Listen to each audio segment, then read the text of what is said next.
Different chemistry for NEET and JEE. और आज हम देखने वाले हैं हमारा 6th लेक्चर, जहां पे हम पढ़ेंगे electronic configuration and types of elements में। हमने लास्ट क्लास में 6th लेक्चर में S and P blocks complete किया था, ठीक है। तो यहाँ पे हम डील करेंगे डी एंड एफ ब्लॉक के साथ। So we are dealing today is the d and f block. तो देखो, हमने जो लास्ट क्लास में पढ़ा था, लास्ट क्लास में हमने यहाँ पे देखा alkali metals and alkaline earth metals को हम एस ब्लॉक कहते हैं। क्यों कहते हैं उसको एस ब्लॉक? क्योंकि उसका जो लास्ट का इलेक्ट्रॉन है, आउटर मोस्ट इलेक्ट्रॉन है, वैलेंस इलेक्ट्रॉन है, वो इलेक्ट्रॉन एस ऑर्बिटल में जा रहा था, ठीक है। तो यहाँ पे हमने बोला कि इसका जो, अगर मैं अल्कली मेटल्स के बारे में बताऊं तो अल्कली मेटल्स का जो जनरल कॉन्फ़िगरेशन है, इलेक्ट्रॉनिक कॉन्फ़िगरेशन, वो था NS1। अल्कलाइन अर्थ मेटल्स का था NS2। सेम हमने पी ब्लॉक देखा, यहाँ पे ग्रुप 1 एंड ग्रुप 2 था, जहां पे हम एस ब्लॉक कह रहे थे, ठीक है। फिर यहाँ पे डी ब्लॉक रहता है, यहाँ पे पी ब्लॉक रहता है। हमने देखा ये मॉडर्न पीरियड टेबल में, यहाँ पे नोबल गैसेस और ये बोरॉन से लेकर फ्लोरीन और यहाँ पे हीलियम नियोन तक, ठीक है। तो ये सारा का सारा पी ब्लॉक था। यहाँ पे हमने पी ब्लॉक भी पढ़ा, इसमें ये भी पढ़ा हमने कि कौन सा मेटल होता है, कौन सा नॉन मेटल होता है, कौन सा मेटलॉइड होता है, ठीक है। तो और इसके बाद एक नीचे वाला हमने मॉडर्न पीरियड टेबल में देखा था, यहाँ पे एक दो रो बनी थी जो यहाँ से लैंथेनाइड और एक्टिनाइड से बनी थी, और उसको हम कह रहे थे कि ये ब्लॉक है। तो हम आज पढ़ेंगे ये डी ब्लॉक के बारे में और इस एफ ब्लॉक के बारे में, इनमें इलेक्ट्रॉनिक कॉन्फ़िगरेशन किस तरह से होगा। तो सबसे पहला पॉइंट क्या है, देखो, D block the element in which, देखो उन एलिमेंट में जिनमें इसमें डिफरेंशिएटिंग इलेक्ट्रॉन, डिफरेंशिएटिंग इलेक्ट्रॉन का मतलब होता है लास्ट इलेक्ट्रॉन, ठीक है।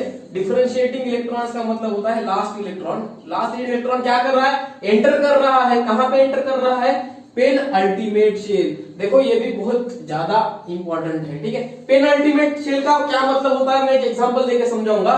Penultimate shell of d orbital, d orbital के पेनाल्टीमेट शेल में अगर एक इलेक्ट्रॉन लास्ट का एंटर कर रहा है तो उसको हम कहेंगे कि ये जो हमारा ब्लॉक है वो डी ब्लॉक एलिमेंट से बिलोंग करता है, ठीक है। इसकी जो कॉलोनी है वो डी ब्लॉक कॉलोनी है। तो यहाँ पे देखेंगे, हम देखेंगे सबसे पहले कि ये पेनाल्टीमेट शेल का क्या मतलब होता है।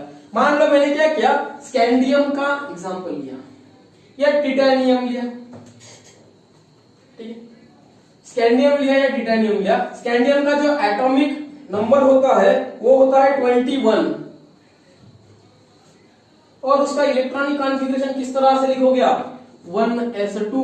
इलेक्ट्रॉनिक कॉन्फ़िगरेशन हमने सीखा है, अब वो प्रिंसिपल देखा हमने, वहां पे हमने ऑर्डर सीखी, N+L रूल से हमारी एनर्जी की ऑर्डर किस तरह से आती है, ठीक है। हंट्स रूल देखा, और उसके बाद मल्टीप्लिसिटी देखी थी, उसमें से कौन सा मल्टीप्लिसिटी किसका है, कौन कम मल्टीप्लिसिटी शो करता है, कौन ज्यादा मल्टीप्लिसिटी शो करता है, स्पिन ऑफ इलेक्ट्रॉन के बेसिस पर। तो यहाँ पे हम देखेंगे कि इस स्कैंडियम का हम इलेक्ट्रॉनिक कॉन्फ़िगरेशन आता है, हमने सीखा है। अब इसको मैं सीधा सीधा यहाँ पे इलेक्ट्रॉनिक कॉन्फ़िगरेशन लूंगा। क्या है इलेक्ट्रॉनिक कॉन्फ़िगरेशन ऑफ स्कैंडियम? अगर इसका एटॉमिक नंबर 21 है तो उसके पास इलेक्ट्रॉन्स भी 21 ही होगी, ये न्यूट्रल एलिमेंट है, ठीक है। तो यहाँ पे मैंने लिखा 1s2, 2s2, 2p6, 10 इलेक्ट्रॉन हो गए। अच्छा, अभी 11 बचे। फिर यहां से उसके बाद क्या आता है, 3s2, 3p6, 8 इलेक्ट्रॉन, 18। इसके बाद देखो 3d1, 4s2, 3d1, 4s2, 3d1, 4s2 में यहाँ पे आ गए 3 इलेक्ट्रॉन। 10 + 8 + 3 = 21 हो गए। इसका मतलब ये जो है 21 हमारे इलेक्ट्रॉन यहाँ पे शिफ्ट हो गए, इसका इलेक्ट्रॉनिक कॉन्फ़िगरेशन है। अब यहाँ पे देखो, ये जो लास्ट का ऑर्बिटल होता है 4s, 4s ऑर्बिटल, ये होता है लास्ट ऑर्बिटल, ठीक है।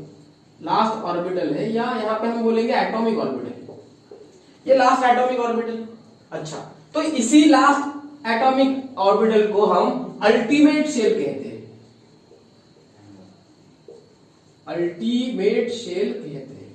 और इसके पीछे वाला जो होता है इसको कहते हैं पेनाल्टीमेट शेल, पेनअल्टीमेट शेल। देखो यहां पे आप कहोगे सर यहाँ पे तो आपने 3d1 लिखा है, 4s2 लिखा, कहीं कुछ बहुत से सारी जगहों पे हम इस तरह से भी देखते हैं 4s2 3d1, ठीक है, 3d1 4s2। तो ये भी सही है, ये भी सही है, ठीक है। इसका जो रिप्रेजेंटेशन है वो इस तरह से भी सही है, इस तरह से भी सही है। जहां पर मैं फोरियर्स की बात करूं तो आप बोलेंगे सर अगर फिर यहाँ पे तो इस तरह से अल्टीमेट शेल ये हो गया, नहीं, n की वैल्यू हमें देखनी है। किसकी वैल्यू देखनी है? n की जो जिसकी वैल्यू हायर होगी, हायर मतलब ज्यादा, n क्या होता है? k l m n हमारा क्या बताता है? k शेल है, l शेल है, m शेल है, ठीक है, n शेल है, इसके बारे में हमें n की वैल्यू बताती है। और इस n को हम कहते हैं प्रिंसिपल क्वांटम नंबर, पढ़ा है हमने लास्ट क्लास, ठीक है। तो ये प्रिंसिपल क्वांटम नंबर हमें बताएगा कि हमारा अल्टीमेट शेल कौन होगा। जिसका प्रिंसिपल क्वांटम नंबर ज्यादा है, जिसकी n की वैल्यू सबसे ज्यादा है, उसे हम कहेंगे अल्टीमेट शेल, और उसके पीछे वाले शेल को कहेंगे पेनल्टीमेट शेल, ठीक है। तो ये जो इलेक्ट्रॉन जाता है ये कहां पे जाता है? पेनल्टीमेट शेल में जाता है, ठीक है। ये हो गई सबसे पहली बात कि डी ब्लॉक ही हम इन एलिमेंट्स को डी ब्लॉक में ही क्यों लेते हैं, क्यों लेते हैं? क्योंकि डी ब्लॉक का जो इलेक्ट्रॉनिक कॉन्फ़िगरेशन है वो इनको डी ब्लॉक में जाने के लिए मजबूर करता है। ये इसका जो पेनल्टीमेट शेल है इसमें इसका लास्ट इलेक्ट्रॉन एंटर करता है, ठीक है। तो इसके पास कोई दूसरी पॉसिबिलिटी नहीं है। तो ये तो हो गया, एग्जांपल देके मैंने आपको पेनल्टीमेट अल्टीमेट शेल के बारे में बताया, और डी ब्लॉक में ही एलिमेंट्स ये क्यों आते हैं, ये डी ब्लॉक में एलिमेंट आने की वजह क्या थी ये हमें पता चल गया। अच्छा, अब दूसरी चीज देखो, दूसरी चीज ये है कि ये जो डी ब्लॉक है इनमें इनका पोजीशन कहां पे? पोजीशन मतलब मैंने अभी निकाल के बताया था, मैंने यहाँ पे एस ब्लॉक दिया, यहाँ पे पी ब्लॉक दिया, यहाँ पे डी ब्लॉक बताया था, और यहाँ पे एफ दिया। यहाँ मैंने दिया क्या? नहीं, मोस्टली साहब ने दिया था। मॉडर्न पीरियड टेबल हम आज के टाइम पे जो पढ़ते हैं, ठीक है। तो यहाँ पे देखो सबसे इंपॉर्टेंट चीज क्या है? एस ब्लॉक और पी ब्लॉक को ये कनेक्ट कर रहा है, और ये बीच का है, ठीक है, मिडल है। तो आप ऐसे भी बोल सकते हो कि the position of D block is in between the S block and P block. Position of D block की पोजीशन क्या है? इज इन मिडल, और इसको इस तरह से भी कह सकते हो कि S block and P block के बीच में है, मिडल में है, बीच में है, ठीक है। ये दो चीजें हो गई, ये तो हो गया डी ब्लॉक हम किसे कहते हैं, पेनल्टीमेट शेल क्या होता है, उसका इलेक्ट्रॉनिक कॉन्फ़िगरेशन मैंने स्कैंडियम का निकाल के दिखाया। अल्टीमेट शेल लास्ट वाला, उसके पहले वाला पेनल्टीमेट शेल। ये हम किस बेसिस पर बोल रहे हैं? प्रिंसिपल क्वांटम नंबर के वैल्यू के ऊपर बोल रहे हैं। n की वैल्यू जिसकी हायर होती है वो अल्टीमेट शेल बन जाता है, जिसको हम लास्ट ऑर्बिटल कहते हैं, लास्ट एटॉमिक ऑर्बिटल कहते हैं।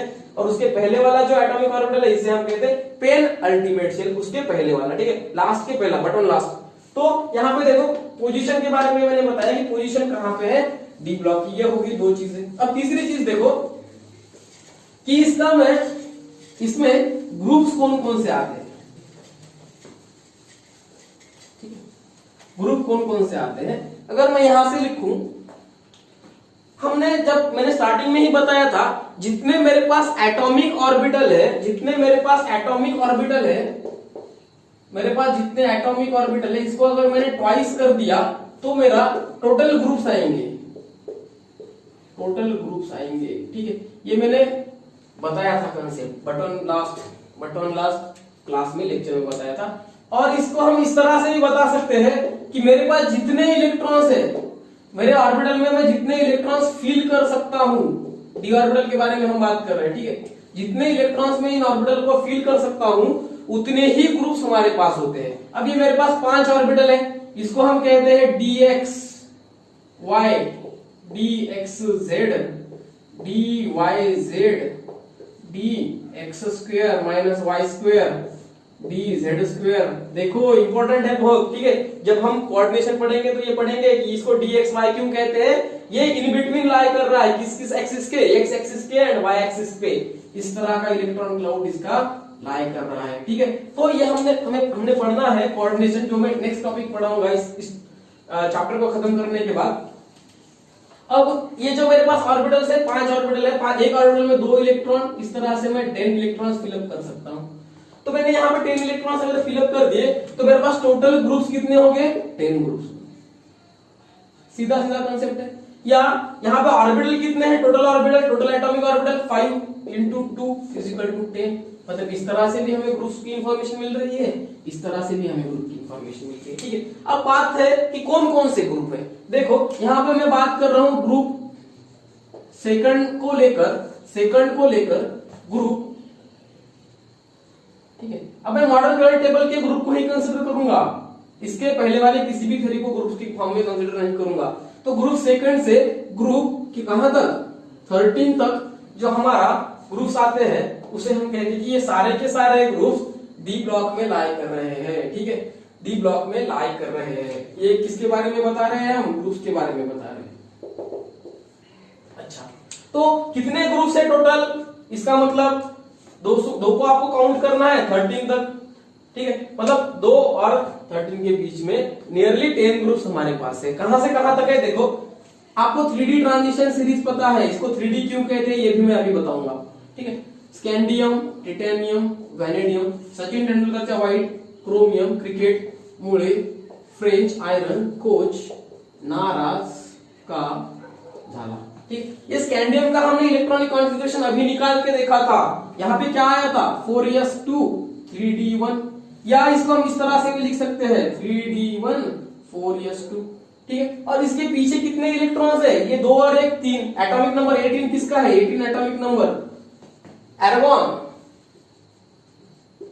का 18 एटॉमिक नंबर है। तो इसको आप इस इलेक्ट्रॉनिक कॉन्फ़िगरेशन को आप इस फॉर्म में लिख सकते हैं, argon bracket square bracket completed 3d1 4s2 और एर्गोन 4s2 3d1 दोनों सही है। ठीक है, तो यहाँ पे मैं डायरेक्ट लिखूंगा, यहाँ पे एर्गोन तो पता चल गया सबको, टिटेनियम पे आ गया मैं। अब यहाँ पे 4s2 3d2, यहाँ पे 4s2 3d3, यहाँ पे 4s2 4s1 3d5। यहाँ पे एक्सेप्शन आता है, मैंने कल की क्लास में भी बताया था कि यहाँ पे एक्सेप्शन आता है। क्यों, क्योंकि यहाँ पे हाफ फील्ड ऑर्बिटल बनते हैं और half filled orbital more stable होते हैं सिंगल एक ऑर्बिटल को अगर स्टेबल करने के कंपैरिजन में। अगर मुझे 5 ऑर्बिटल की स्टेबिलिटी मिल रही है तो मैं 5 को प्रीफर करूंगा 1 के ऊपर। तो मैंने यहाँ पे सेम किया, यहाँ पे 1 इलेक्ट्रॉन डाला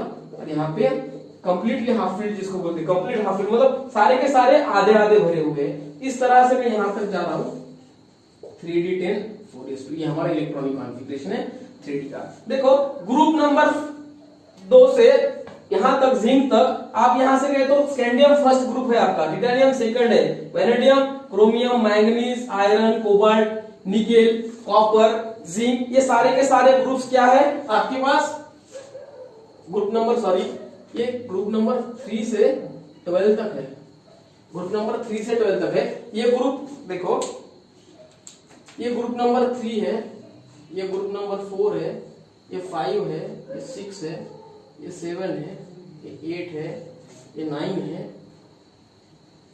9 में ये 3 आते हैं। ठीक है, जो मेरा ग्रुप 3 से ग्रुप 12 तक के जो मेरे ग्रुप्स है वो सारे के सारे कहां पे आते हैं, ग्रुप्स डी ब्लॉक में आते हैं। डी ब्लॉक्स के कितने ग्रुप्स है, स्कैंडियम ग्रुप से लेकर, स्कैंडियम फैमिली से लेकर जिंक फैमिली तक। ठीक है, ये है ग्रुप नंबर मेरा 3rd, ये है ग्रुप 12 नंबर। मतलब ग्रुप्स कितने हैं, group number 3 to group number 12 हमारे पास क्या हो गए, ग्रुप्स हो गए।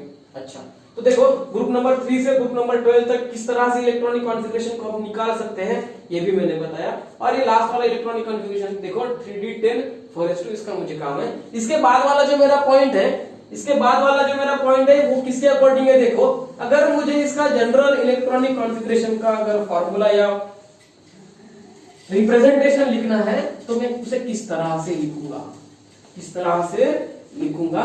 सबसे पहले इंपॉर्टेंट चीज देखो, मैंने कहा था कि हमारा last electron penultimate shell में एंटर कर रहा है। मतलब देखो अगर मैं बोल रहा हूं कि मेरे पास स्कैंडियम है जिसका एटॉमिक नंबर 21 है, इलेक्ट्रॉनिक कॉन्फ़िगरेशन क्या है, एर्गोन 4s2 3d1। अब इस ऑर्बिटल को मैं कहता हूं अल्टीमेट शेल।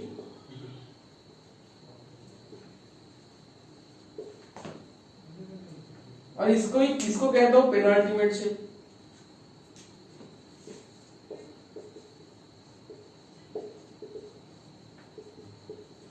मेरा पेनल्टीमेट शेल है, ठीक है, और जो मेरा अल्टीमेट शेल है, उन दोनों का रिलेशन क्या है? देखो अल्टीमेट शेल में मैंने बोला था कि उसकी वैल्यू जो होती है वो n के बराबर होती है, इसी का मतलब प्रिंसिपल क्वांटम नंबर के बराबर होती है, ठीक है। और इसको अगर मैं 1 से माइनस कर दूं, मतलब बट वन लास्ट अगर मैं बोलने लगूं, बट वन लास्ट, तो ये होता है पेनल्टीमेट शेल, ठीक है। अगर n मान लो n अगर आपका अल्टीमेट शेल है तो n-1 आपका पेनल्टीमेट शेल है, ठीक है। ये क्या है? पेनल्टीमेट शेल है।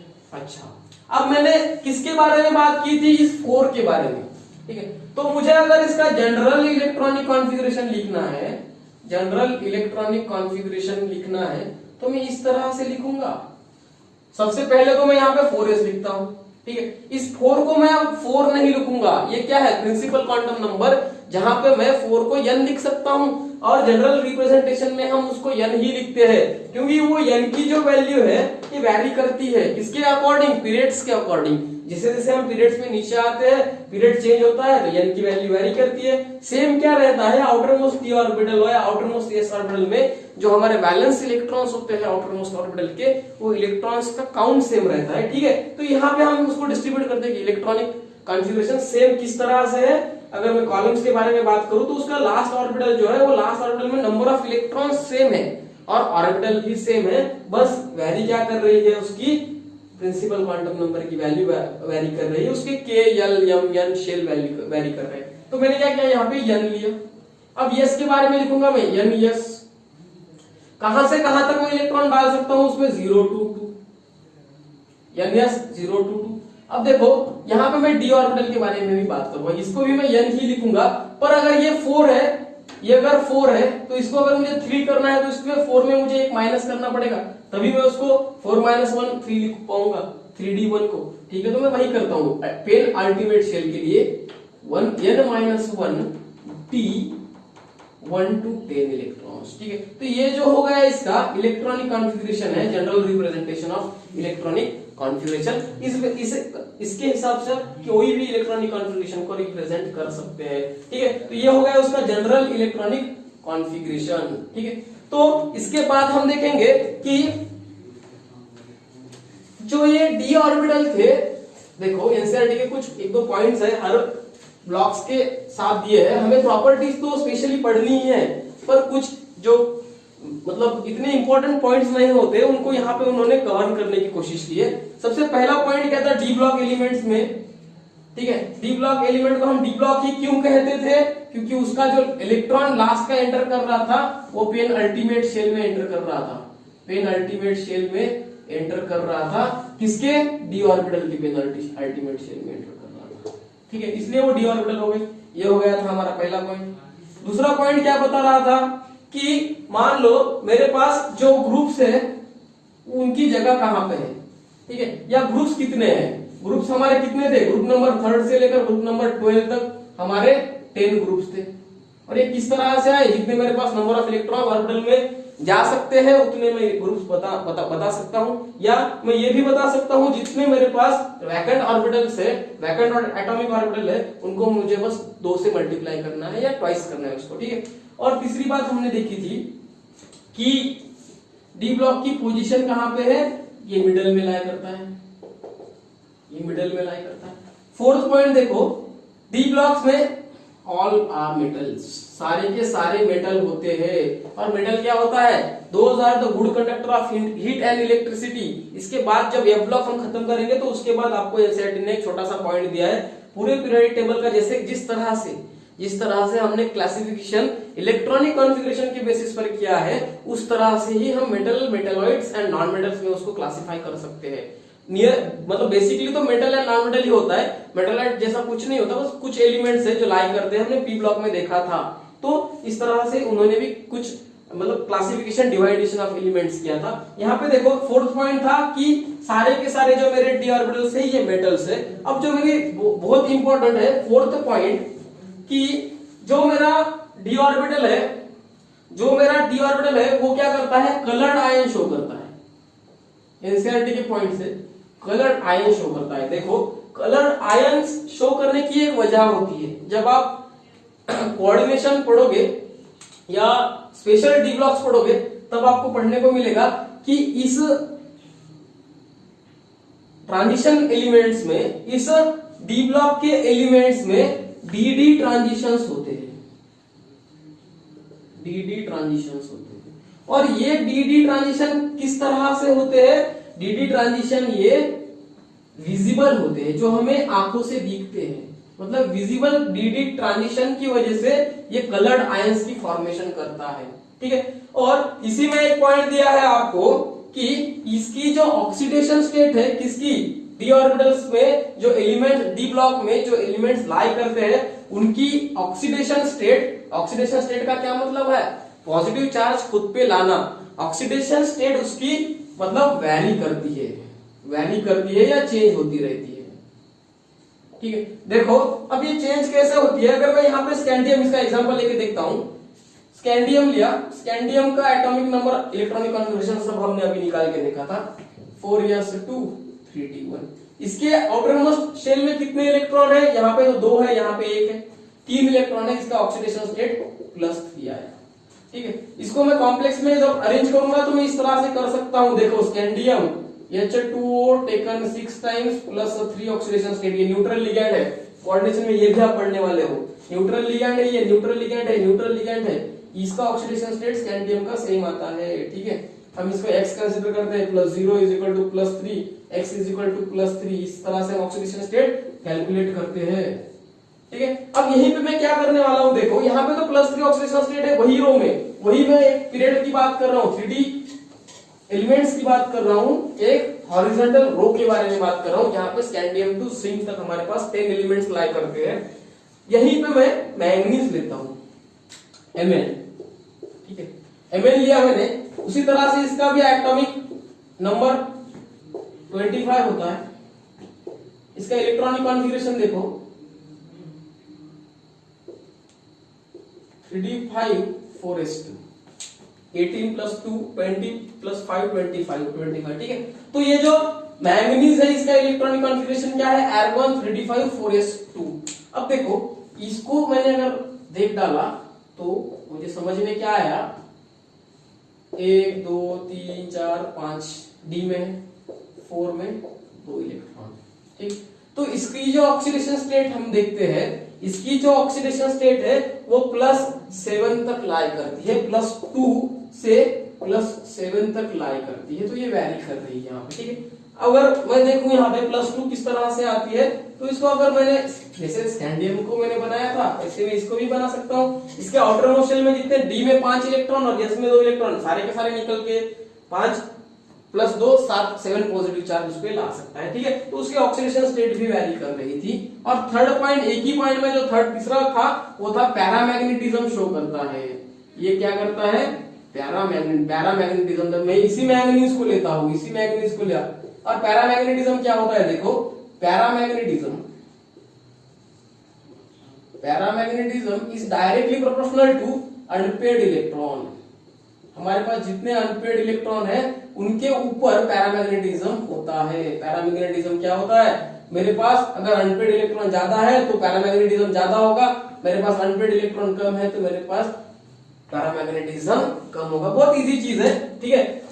आपको कैलकुलेट, ये एक्सपेरिमेंटल वैल्यूज होती है, आप उसको कैलकुलेट भी कर सकते हैं, ठीक है। हम जब पढ़ेंगे इसको तो मैं कैलकुलेट करके भी दिखाऊंगा और एक्सपेरिमेंटल वैल्यू को कंपेयर करके भी दिखाऊंगा, कहाँ पे वैरी होता है कहाँ पे नहीं। बस आपको यहाँ पे मुझे ये बताना है कि पैरामैग्नेटिज्म क्या होता है, ठीक है। पैरामैग्नेटिज्म देखो मैंने मैंगनीज का वही लिया, मैंने D5 1 2 3 4 5 1 2 3 4 5 electron, D5 3d5 4s2, s में 2 इलेक्ट्रॉन लाए करते। देखो यहाँ पे 5 इलेक्ट्रॉन है, 5 इलेक्ट्रॉन अनपेयर्ड है, तो इसका जो पैरामैग्नेटिज्म होगा वो बहुत ज्यादा होगा। तो जहां जहां पे अनपेयर्ड इलेक्ट्रॉन्स हमें कहां पे दिखेंगे?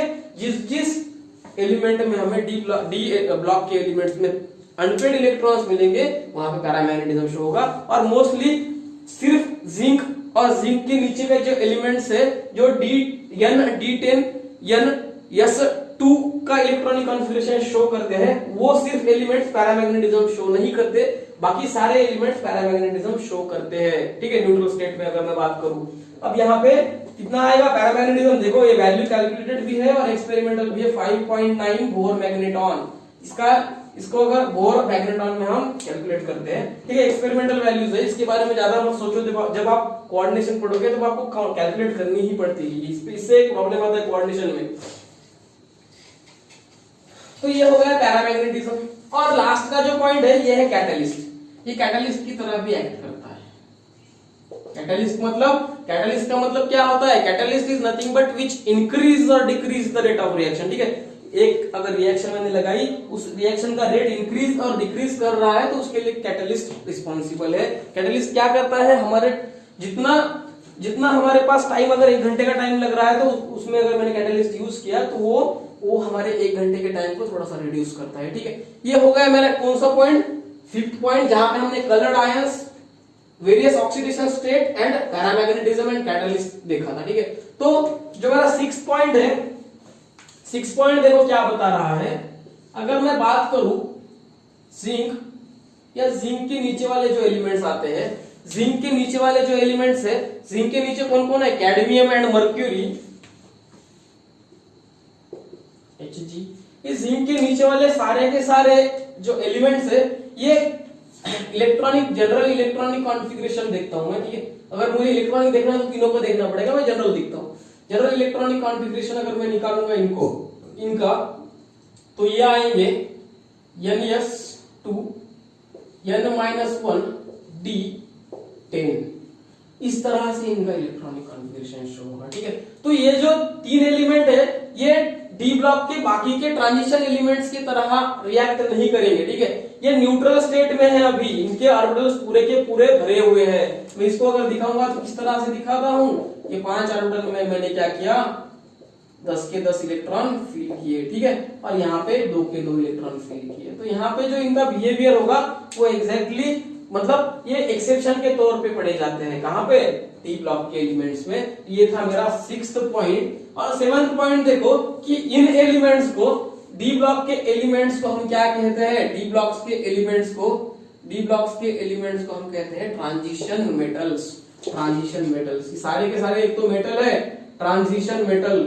और ट्रांजिशन मेटल कहने की वजह क्या है? देखो ये जो मैं एस ब्लॉक बोल रहा हूं, एस ब्लॉक जो मोस्ट रिएक्टिव है पीरियोडिक टेबल में, मैंने कल बताया था कि ये ज्यादा रिएक्टिव है, केमिकली भी ये बहुत ज्यादा रिएक्टिव है, ठीक है। जो केमिकली बहुत ज्यादा एक्टिव एलिमेंट्स है और केमिकली थोड़े से उससे कम एक्टिव या लेस एक्टिव एलिमेंट्स, जहां पे मैं एस ब्लॉक और पी ब्लॉक को कनेक्ट करने की बात कर रहा हूं, इन दोनों के कनेक्शन की जब बात आती है तो इनको कनेक्ट करने का काम करते हैं ट्रांजिशन मेटल, या हम इसे कहते हैं डी मेटल, ठीक है। ट्रांजिशन मेटल या D block elements, D block metals. तो इसी वजह से हम कहते हैं इसको ट्रांजिशन मेटल्स, ठीक है। तो ये हो गया था मेरा 7th पॉइंट, ठीक है। अब हम देखेंगे इसके बाद एफ ब्लॉक का अगर मैं यहां से ही बताने की कोशिश करूं तो लैंथेनाइड एंड एक्टिनाइड के सामने के जो 14 एलिमेंट्स है, लैंथेनाइड के और एक्टिनाइड के, वो एलिमेंट की जगह हमारे मॉडर्न पीरियोडिक टेबल में नहीं थी, इसलिए हमारे वो एलिमेंट्स हमको सेपरेट डालने पड़े जुगाड़ के तौर पर, ठीक है। तो हम देखेंगे अभी ये ब्लॉक एलिमेंट्स।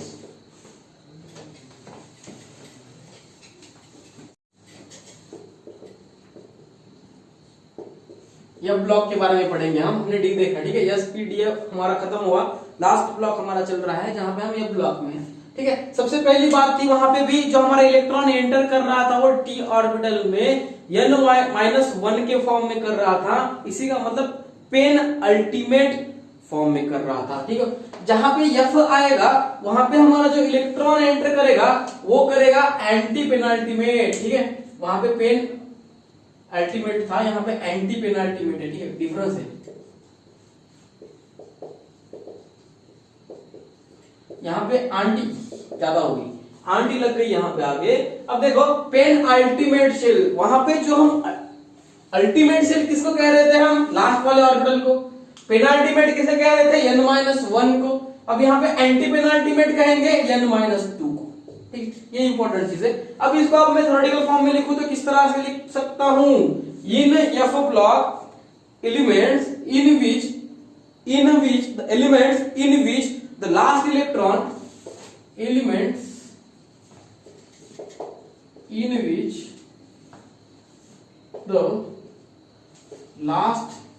इलेक्ट्रॉन, और इसी को क्या कहते हैं हम, last electron enter into the anti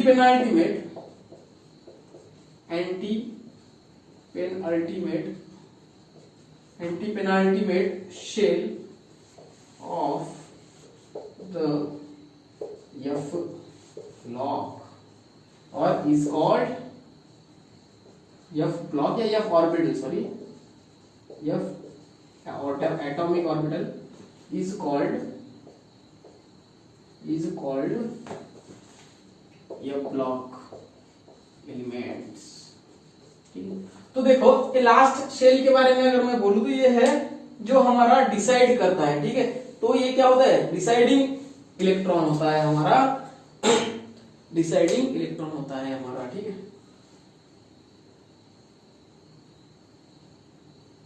ये डिसाइडिंग इलेक्ट्रॉन होता है हमारा, क्या होता है, डिफरेंशिएटिंग इलेक्ट्रॉन होता है, और इसी को हम कहते हैं लास्ट इलेक्ट्रॉन को डिफरेंशिएटिंग इलेक्ट्रॉन, ठीक है, डिफरेंशिएटिंग इलेक्ट्रॉन।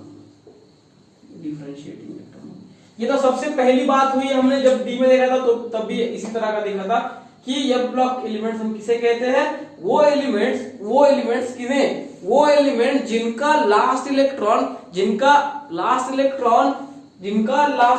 कहां पे एंटर कर रहा है, एंटी पेनाल्टीमेट शेल में एंटर कर रहा है, anti penultimate shell of F orbital के एंटी पेनाल्टीमेट शेल में अगर वो लाई कर रहा है तो उसे हम क्या कहेंगे, एफ ब्लॉक एलिमेंट्स कहेंगे। वो एलिमेंट एफ ब्लॉक में लाई करता है, ठीक है। डिफरेंशिएटिंग इलेक्ट्रॉन बताएगा हमें कहां जा रहा है, और इसी के बेसिस पर हम बोलते हैं ये इस ब्लॉक में लाई करता है, ठीक है। तो देखो सबसे पहली बात तो यह हो गई कि एफ ब्लॉक हम किसे कहते हैं। अब एफ ब्लॉक की पोजीशन कहां पे है, अगर मैं पोजीशन के बारे में बात करूं, एफ ब्लॉक के पोजीशन के बारे में अगर मैं बात करूं तो एफ ब्लॉक कहां पे लाई करता है, down to the periodic table का जो बॉटम है, इसको बॉटम भी बोल सकता हूं, ठीक, बॉटम पे लाई करता है, नीचे वाले हिस्से में लाई करता है। यहाँ पे यस है, यहाँ पे पी है, यहाँ पे डी है, यहाँ पे एफ है, ठीक है। तो ये नीचे वाले हिस्से पे लाई करता है, और ये कहां से कहां तक है, ठीक है। उसमें 2 पीरियड्स है और 14 एलिमेंट्स आते हैं। 14 एलिमेंट्स किस हिसाब से आते हैं, मेरे पास वैकेंट ऑर्बिटल्स कितने होते हैं, 7। एफ में वैकेंट ऑर्बिटल होते हैं 7। एफ के ऑर्बिटल अगर आप पी के एस की तरह लिखोगे तो इस तरह से लिखोगे, 7 ऑर्बिटल होते हैं पी में। 7 तरह का इलेक्ट्रॉन क्लाउड इसका अरेंजमेंट होता है, 7 तरह के डायरेक्शंस में। इसका मतलब क्या होता है, ऑर्बिटल्स का मतलब क्या है, एस है स्फेरिकल है, पी है डम्बेल है, डी है डबल डम्बेल है। इसका मतलब हमारा जो इलेक्ट्रॉन का क्लाउड है वो इस डायरेक्शन में है, इस 2 डायरेक्शन में है, 3 डायरेक्शन पे है, एक्सिस पे है, अलोंग द एक्सिस है, इन बिटवीन द एक्सिस है, ठीक है। ये भी आगे हम पढ़ेंगे जब ये आएंगे एक्सिस के बारे में। तो देखो एफ ऑर्बिटल में 7 ऑर्बिटल होते हैं, 3 4 5 6 7। यहाँ पे इलेक्ट्रॉन कितने फिल होंगे, 14 इलेक्ट्रॉन्स है। मैंने कहा जितने इलेक्ट्रॉन्स उतने क्या ग्रुप्स, जितने वैकेंट ऑर्बिटल, जितने ऑर्बिटल एटॉमिक ऑर्बिटल, उनको मैंने 2 से मल्टीप्लाई किया तो उतने ग्रुप्स, 14 इलेक्ट्रॉन 14 ग्रुप्स। 7 हमारे पास वैकेंट जितने भी ऑर्बिटल है एटॉमिक ऑर्बिटल, उनको मैंने ट्वाइस से मल्टीप्लाई कर दिया तो 14 ग्रुप्स। ये फंडा हो गया हमारा ग्रुप्स कैलकुलेट करने का, ठीक है। तो देखो मेरी पोजीशन कहां पे, डाउन द ग्रुप है, 2 रो मेरे लाई कर रहे हैं, मतलब 2 पीरियड है, पहला पीरियड इस तरह से, दूसरा पीरियड इस तरह से। देखो शुरुआत कहां से होती है, इनको हम लैंथेनाइड कहते हैं, ठीक है। लैंथेनम इसका एलिमेंट नहीं है, लैंथेनम 3D में सॉरी डी ब्लॉक में आता है। ये लैंथेनम के सामने वाले एलिमेंट से, इसलिए हम इसको लैंथेनॉइड कहते हैं। लैंथेनम एलिमेंट का इसके साथ कोई भी ताल्लुकात नहीं है, इसको हम सिर्फ दिखाने के लिए, नामकरण के लिए भी सिर्फ लैंथेनम का यूज करते हैं। लैंथेनम इसमें लाई नहीं करता, ठीक है। तो जो लैंथेनाइड है नीचे का एक्टिनाइड होता है। तो लैंथेनाइड जो कहां से आता है, एटॉमिक नंबर 58 से एटॉमिक नंबर 71 तक लैंथेनाइड रहता है, और एक्टिनाइड कहां से कहां तक रहता है, एटॉमिक नंबर 90 से एटॉमिक नंबर 103। जो 58 एटॉमिक नंबर रखता है उसका नाम है सेरेनियम। लातूर से प्यारा Nanded, prime minister Shrimati Indira Gandhi told, Diwali Holi Eid तुम यारो लूटो ल्यूटेटम, ठीक है, LU तक 71। और जहां से हमें थोरियम से इसका जो लास्ट एलिमेंट आता है वो है लॉरेंशियम, ठीक है, LR। तो एटॉमिक नंबर LR का है 103, थोरियम का 90, सेलेनियम का 58 एंड ल्यूटेटियम का 71। तो यहाँ पे जो सारे एलिमेंट्स लाई करते हैं वो सारे के सारे एलिमेंट्स है 14। यहाँ पे भी सारे एलिमेंट्स जो लाई करते हैं वो है 14, ठीक है। तो पोजीशन कहाँ पे है, बॉटम पे है या groups down to the periodic table है, ठीक है। ये हो गई दूसरी चीज। तीसरी चीज हमने देखी यहाँ पे कहां से कहां लाई कर रहे हैं, सेलेनियम से ल्यूटेटियम तक लाई कर रहे हैं 58 एटॉमिक नंबर से 71 तक लाई कर रहे हैं। टोटल एलिमेंट से 14 है। और लैंथेनम के बारे में बता रहा हूं। फिर एक्टिनाइड के बारे में अगर बताऊंगा तो थोरियम से लॉरेंशियम तक कर रहा है, एटॉमिक नंबर 90 से एटॉमिक नंबर 10 तक कर रहा है। और टोटल एलिमेंट्स यहाँ पे भी कितने आते हैं, 14 सी आते हैं। और यही इसी के हिसाब से, इसी के आधार पर अगर मैं ग्रुप्स के बारे में बात करूं, थर्ड चीज मेरी ग्रुप्स। तो ग्रुप्स कितने हैं मेरे पास, अब ग्रुप्स सारे के सारे तुम्हारे नजारे सारे 14 ग्रुप्स है, ठीक है। 14 कहां से आए, मेरे पास पूरे ऑर्बिटल 7 into 2 14, सारे इलेक्ट्रॉन्स 14, जितने इलेक्ट्रॉन उतने ग्रुप, ठीक है। दोनों फंडों से आप निकाल सकते हो। ग्रुप्स 14 है। कहां से कहां तक है ये अभी मैंने बताया। और पीरियड्स कितने आ गए इसमें, 2 पीरियड आ गए, ठीक है। 2 पीरियड से 2 रोज है, एक पहली तो लैंथेनाइड की है, दूसरी एक्टिनाइड की है, ठीक है। तो ये हो गई ग्रुप्स की बात। अब देखते हैं इसका जनरल इलेक्ट्रॉनिक कॉन्फ़िगरेशन या रिप्रेजेंटेशन किस तरह से आता है। अब मैं यहां पे बात कर रहा हूं एंटी पेनाल्टीमेट शेल के बारे में, ठीक। हमने वहां पे डी में बात की थी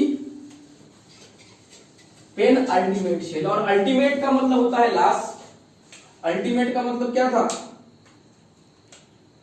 अल्टीमेट का मतलब था लास्ट, पेनाल्टीमेट का बटवन लास्ट।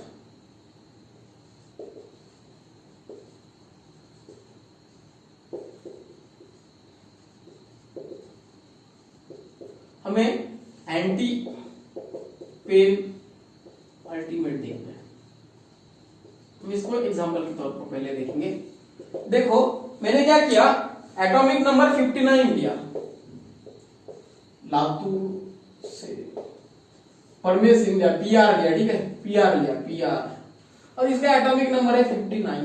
मुझे इलेक्ट्रॉनिक कॉन्फ़िगरेशन निकालना है, मैं डायरेक्ट भी बता सकता हूं पर हम करके देखेंगे, ठीक है।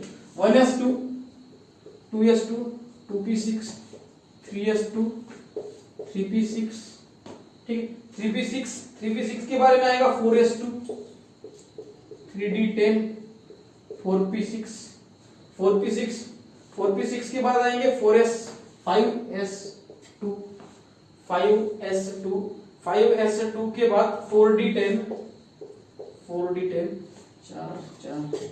4d10 के बाद आएगा 5p6 के बाद 6s2 एंड यहाँ पे आएंगे 4f2, ठीक है, सॉरी 4f कितना 59 4f1। देखो अब यहाँ पे देखो सबसे इंपॉर्टेंट चीज क्या है, इसका जो ये लास्ट वाला ऑर्बिटल है, इन तीनों में आपको सबसे ज्यादा वैल्यू किसकी है वो देखनी है।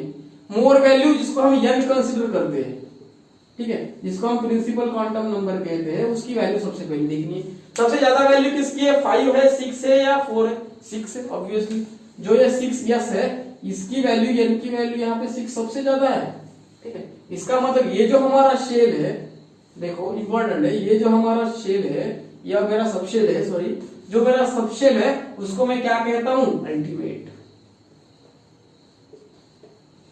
अच्छा ठीक, अब देखो यहाँ पे मुझे 6-2 करना है। 6-1 रहता तो मैं डी के बारे में बात करता या मैं पेनाल्टीमेट के बारे में बात करता, पर मुझे यहाँ पे 4f है। कितना डिफरेंस है, 6-4 = 2 का डिफरेंस है, ठीक। इसी का मतलब मैं इसको किस तरह से लिख सकता हूँ, प्रिंसिपल क्वांटम नंबर को n-2 के बेसिस पर लिख सकता हूँ।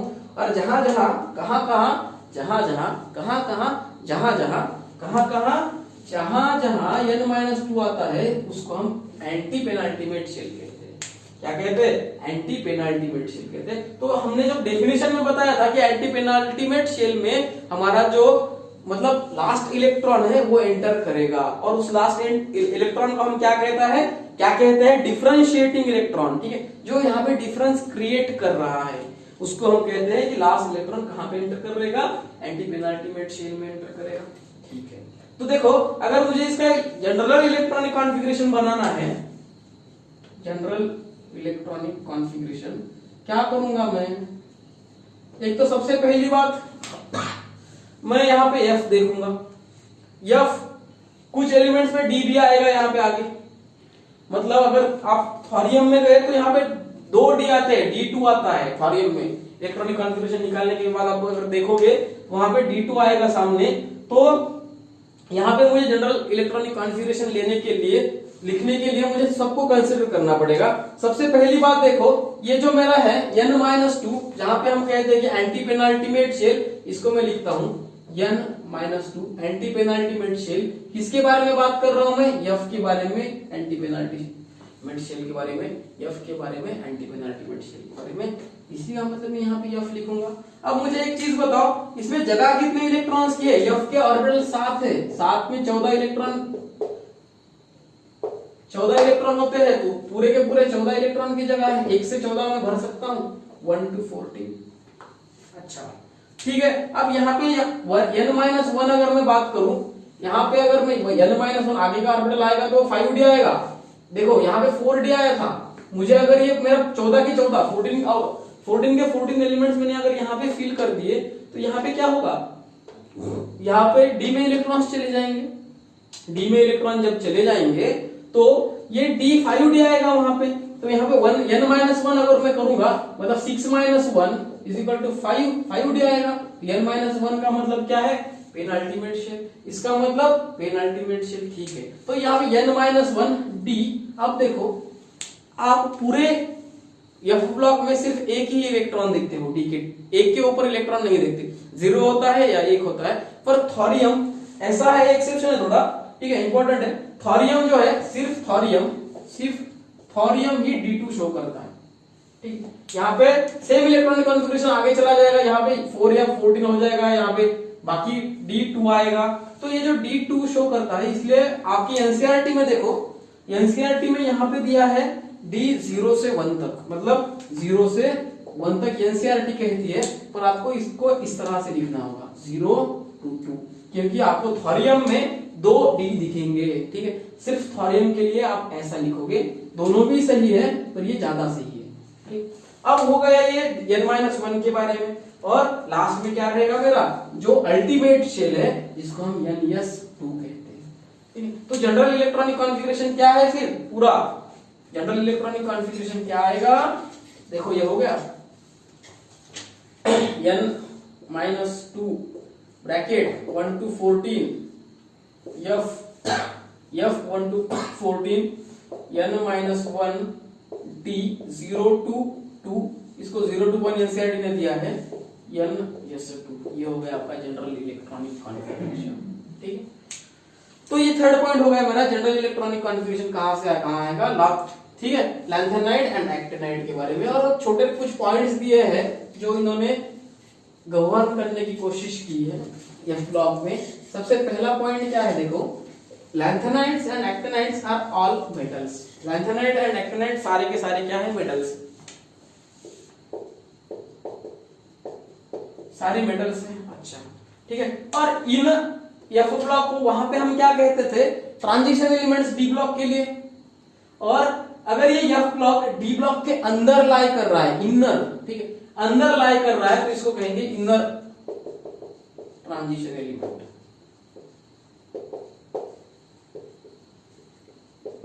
इनर ट्रांजिशन एलिमेंट्स के अंदर के एलिमेंट, इनर ट्रांजिशन एलिमेंट। ठीक है, देखो, और थर्ड चीज अगर मैं बात करूं, आप अगर लैंथेनाइड और एक्टिनाइड के बारे में बताएंगे, तो एक्टिनाइड्स जो है वो actinides are more reactive than lanthanides. Lanthanide से एक्टिनाइड्स मोर रिएक्टिव होते हैं। क्यों मोर रिएक्टिव होते हैं, क्योंकि सबसे ज्यादा अनस्टेबल होते हैं, रिएक्टिव बहुत ज्यादा अनस्टेबल होते हैं एक्टिनाइड्स। वहां पे हम क्या करते हैं, न्यूक्लियर फिजन, फ्यूजन, अगर मान लो कोई बॉम्ब बना है तो वो इस एक्टिनाइड्स के एलिमेंट से बना है, क्योंकि वो बहुत ज्यादा अनस्टेबल है। खुद को स्टेबल करने के लिए वो बहुत सारे टुकड़े करते हैं अपने खुद के। ठीक है, तो डिस्ट्रक्टिव एलिमेंट्स हम जिसे बोलते हैं, रेडियो एक्टिव एलिमेंट्स भी बोलते हैं। और यही एक्टिनाइड्स क्या होता है, वो रिएक्टिव होते हैं और actinides are radioactive in nature,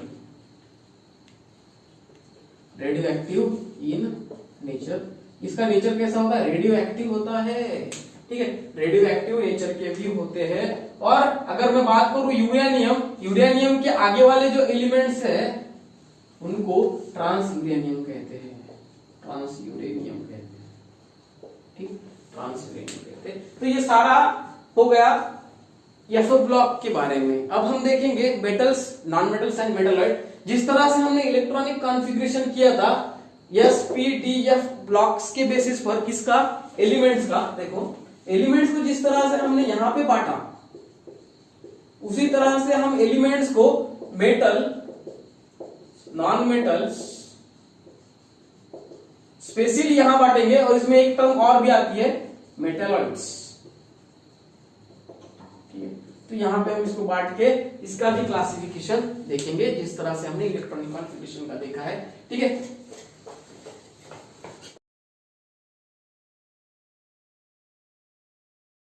मैं मेटल्स के बारे में बात करूं या मेटेलिक कैरेक्टर्स के बारे में बात करूं पीरियोडिक टेबल में, पूरे के पूरे एसपीडीएफ ब्लॉक्स में, तो देखो क्या होता है, अगर मैं लेफ्ट से, मतलब मैं एस ब्लॉक से जा रहा हूं, लेफ्ट से राइट को जा रहा हूं, मैं राइट को जा रहा हूं, ठीक है, लेफ्ट से अगर मैं राइट को जा रहा हूं तो मेटेलिक कैरेक्टर क्या होता है, मेटेलिक कैरेक्टर, हमने लेफ्ट में पूरे मेटल देखे थे, राइट में हमने नॉन मेटल देखे थे, सबसे पहले मेटल देखे उसके बाद नॉन मेटल देखे, तो लेफ्ट से राइट को मेटेलिक कैरेक्टर डिक्रीज कर रहा है।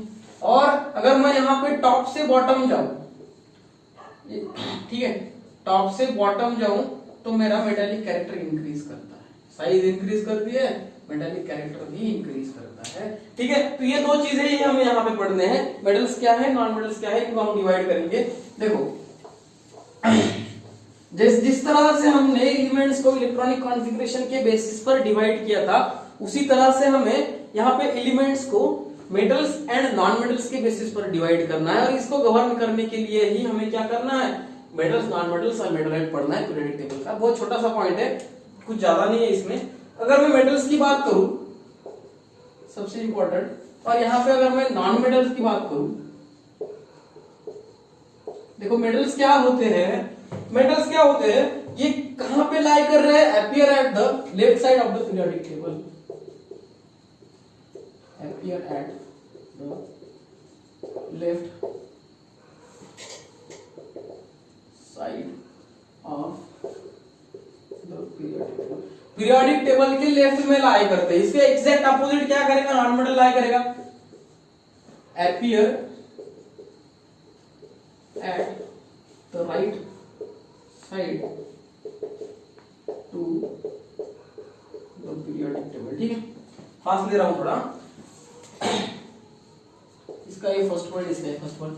सेकंड पॉइंट देखो क्या होता है और मेटल्स के अंदर, अगर मैं बात करूं यहाँ पे room temperature, metals room temperature में मेटल्स किस तरह से होते हैं। मान लो आपने एक लोहे के सल्ले को बहुत गर्म कर दिया, सल्ले को गर्म कर दिया तो उसमें लिक्विड में कन्वर्जन होगा, अगर उसी को आपने क्या किया, पानी में डाल दिया, ठंडे पानी में, तो वो सॉलिड बन जाएगा, ठीक है। तो रूम टेम्परेचर में क्या होते हैं, मेटल्स, बहुत ज्यादा मेटल्स सॉलिड फॉर्म में रहते हैं, बस उसमें कुछ एक्सेप्शंस है, जैसे आप मर्क्यूरी देखते होंगे, ठीक है। अगर आप टेम्परेचर को हम जिस इक्विपमेंट से कैलकुलेट करते हैं उसमें मर्क्यूरी होता है, जो वहां पे हमें वो स्केल दिखाता है कहां तक स्केल आई। अगर आप डॉक्टर के पास गए तो डॉक्टर आपको टेस्टिंग, टेम्परेचर टेस्टिंग के लिए फ़ारेनहाइट का रहता है, ठीक है।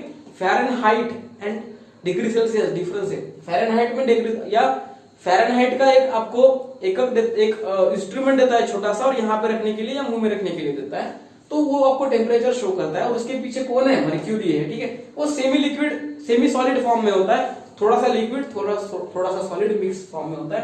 और दो एक्सेप्शन यहाँ पे आते हैं, गैलियम एंड सीजियम।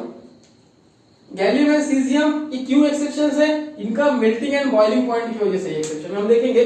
अब सॉलिड क्या होते हैं, मेटल्स क्या होते हैं, सॉलिड इन नेचर होते हैं रूम टेम्परेचर पे, वहीं पे नॉन मेटल्स रूम टेम्परेचर पे सॉलिड एंड गैसियस फॉर्म में होते हैं, ठीक है। Gaseous form O2, oxygen, nitrogen, ठीक है। हेलोजन F2 ये सारे के सारे गैसेस फॉर्म में नॉन मेटल्स में आते हैं, P block elements right hand side, ठीक है, राइट हैंड साइड के बारे में बात कर रहा हूं मैं। यहां पे आ जाओ, थर्ड पॉइंट मेरा, metals are having high boiling point and melting point.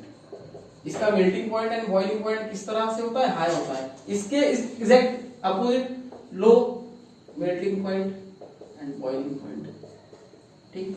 अब देखो पर जो मेरा फोर्थ पॉइंट है, फोर्थ पॉइंट क्या कहता है, सबसे इंपॉर्टेंट है, good conductor of heat and electricity. यहां पे क्या होगा, exactly opposite, poor conductor of heat and electricity.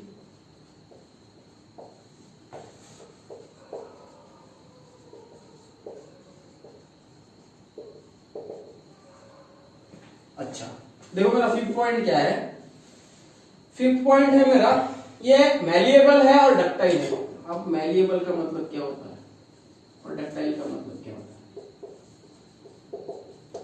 है। मान लो आपने कोई लोहे की चीज ली और उसको ठोक ठोक ठोक ठोक के एक पतरे के फॉर्म में बना दिया, तो उसको हम कहते हैं कि मैलिएबल है। या किसी को आपने एल्यूमिनियम लिया, उसको थोड़ा टेम्परेचर दिया, खींचा, उसको तार के फॉर्म में लिया। हम जब हमारे वायर्स देखते हैं तो पूरे जो वायर्स है एल्यूमिनियम या जो अदर मेटल्स है उससे बने होते हैं। तो ये डक्टिलिटी के बारे में, मैं वायर्स अगर बना रहा हूं तो मैं डक्टिलिटी के बारे में डील कर रहा हूं, ठीक है। और मैलिएबिलिटी के बारे में, अगर मैं पतरा बना रहा हूं किसी मेटल का, अगर आप अगर एक खिला ले और उसको आप हथौड़ी से मार दे, ठीक है, तो वो उसकी लेयर कम कम कम कम होती चली जाएगी और एक मतलब स्लिम फॉर्म में वो जब नजर आएगा तो उसे हम मैलिएबिलिटी कहते हैं। और ये मेटल के फॉर्म में होता है, पर यहाँ पर इस तरह से नहीं होता।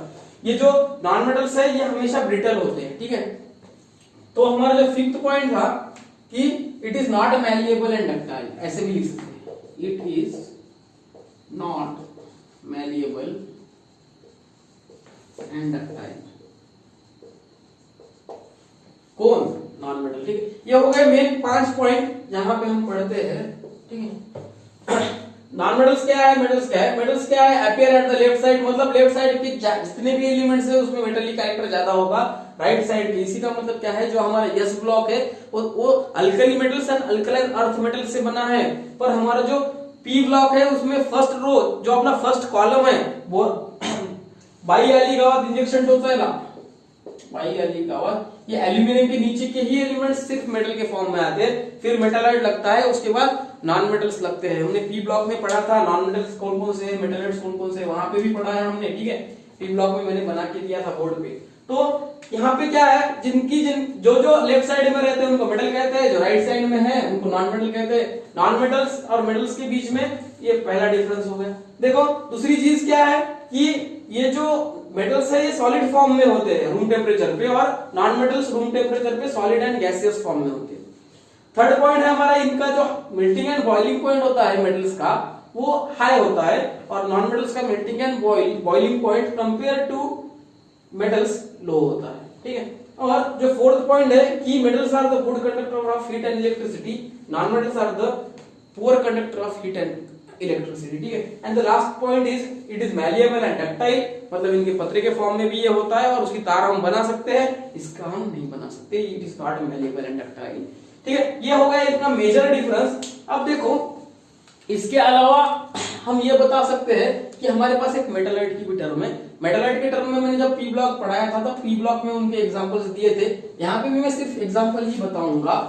तो आपने यहाँ पे क्या सीखा अभी कि लेफ्ट से राइट अगर मैं पीरियोडिक टेबल में गया तो जो मेटालिक कैरेक्टर है वो मेरा डिक्रीज हो रहा है, लेफ्ट से राइट मेटालिक कैरेक्टर डिक्रीज हो रहा है। टॉप टू बॉटम अगर मैं आऊं तो मेरा मेटालिक कैरेक्टर इंक्रीज कर रहा है, ठीक है। तो मेटल एंड नॉन मेटल के बारे में हमने अभी पढ़ा। हमारे एलिमेंट्स के नियरली 78% हमारे पास क्या है, मेटल्स है, ठीक है। बाकी के जितने एलिमेंट्स आते हैं वो मेटालॉइड एंड नॉन मेटल्स में आते हैं, ठीक। अब देखो कि मेटालॉइड्स क्या होता है।